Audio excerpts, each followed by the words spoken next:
A line in the silt. The massive expansion of a Northeast Ohio cheese company continues to draw the ire of those living next door. Yeah, they claim the company and its contractors have acted negligently by failing to do what's needed to protect against stormwater damaging their property. But as News 5's Jordan Vandenberg explains, the homeowners know it is a case of David versus Goliath.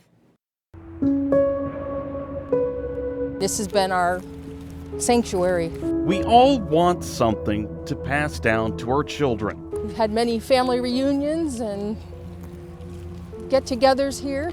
For Darlene Cox, these tree-lined acres in rural Geauga County are that something. My father and mother worked to get it to where it was pristine, and this is what happens to it. For nearly 5 decades, her family tilled and meticulously maintained these 13 acres. And it was quiet, but not any more. I couldn't sleep all summer with the windows open because they were out very early in the morning before the sun rose even, and they were out till dark at night. Right before Thanksgiving, they were out until 11 o'clock at night working. With more than $10 million in state incentives, Great Lakes Cheese Company is expanding, creating up to 400 new jobs. And as spring came in like a lion, Cox says the problems started roaring. And this is right where it comes in, and it floods this whole corner, and it goes right into the pond here. The heavy rains in May and June of 2019 sent turbid tides of silt and stormwater onto the Cox's property. Cox says they couldn't swim or fish in their 2 ponds all year.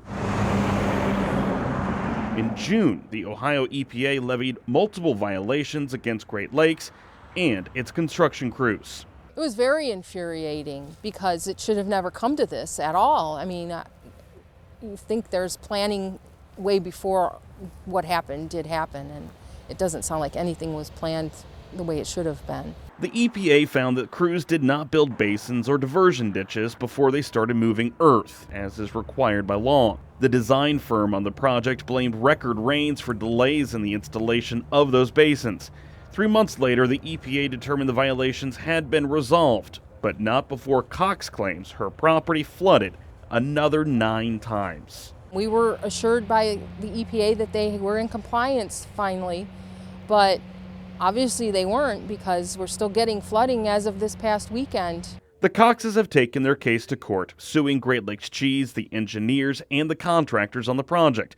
All 3 parties have denied any wrongdoing. And Cox knows her family's fight. It's very sad to me. Will be uphill. We've lived here for 48 years and not just had peace and quiet.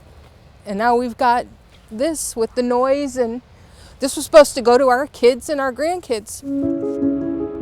In the family for 50 years, this land is their heirloom. Now the Coxes worry what will be left for their children.